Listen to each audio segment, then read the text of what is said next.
উচ্চ মাধ্যমিক শিক্ষা সংসদের মাননীয় সভাপতি স্যার এবং মাননীয় সচিব মহাশয়ার প্রতি আমাদের পূর্ণ সমর্থন আস্থা রেখে তাদের জারি করা বিভিন্ন নোটিফিকেশনগুলোর উপরে আলোচনা আমরা করে থাকি in the light off history ইতিহাসের আলো ইউটিউব চ্যানেলে।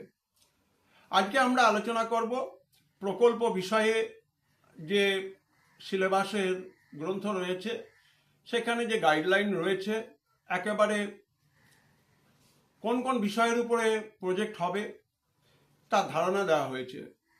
একাদশ শ্রেণীর প্রথম সেমিস্টার এবং দ্বিতীয় সেমিস্টার মূলত বিদ্যালয়গুলি প্রশ্নপত্র রচনা মূল্যায়ন করে থাকে এবং মনে রাখতে হবে যে একাদশ শ্রেণীতে যেগুলো নন প্র্যাকটিক্যাল সাবজেক্ট, সেক্ষেত্রে 20 নম্বরের জন্য প্রকল্পের বরাদ্দ রয়েছে। এই প্রকল্পটি শিক্ষক শিক্ষিকাদের তত্ত্বাবধানে ছাত্রছাত্রীরা একাদশ শ্রেণী প্রথম সেমিস্টারে সম্পূর্ণ করতে পারে, অথবা দ্বিতীয় সেমিস্টার পরীক্ষায় বসার আগে তাদেরকে বিদ্যালয়ের কাছে প্রকল্প জমা দিতে হয়। মোট কথা এটাই যে প্রথম এবং দ্বিতীয় সেমিস্টার একাদশ শ্রেণীর এই সময়ে 40 নম্বর প্রথম সেমিস্টার, দ্বিতীয় সেমিস্টার 40 নম্বর এবং 20 নম্বর প্রকল্প, এই নিয়ে হচ্ছে একটি নন ল্যাব সাবজেক্টের 100 নম্বর।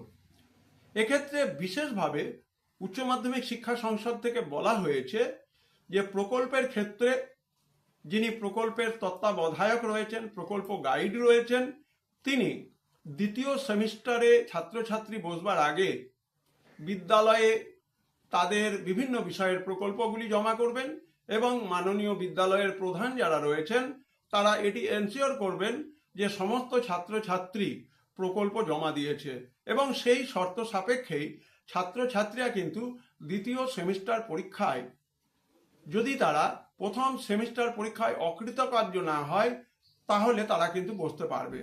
ঠিক একইভাবে যদি কোনো ছাত্র বা ছাত্রী প্রথম সেমিস্টার পরীক্ষায় অকৃতকার্য হয়, তাহলে দ্বিতীয় সেমিস্টার পরীক্ষায় বসবার আগে প্রথম সেমিস্টারে অকৃতকার্য হওয়া ছাত্রছাত্রী তারা সাপ্লিমেন্টারি পরীক্ষা দেবে এবং সাপ্লিমেন্টারি পরীক্ষা পাশ করে তবেই কিন্তু দ্বিতীয় সেমিস্টার পরীক্ষাতে বসবার সুযোগ পাবে।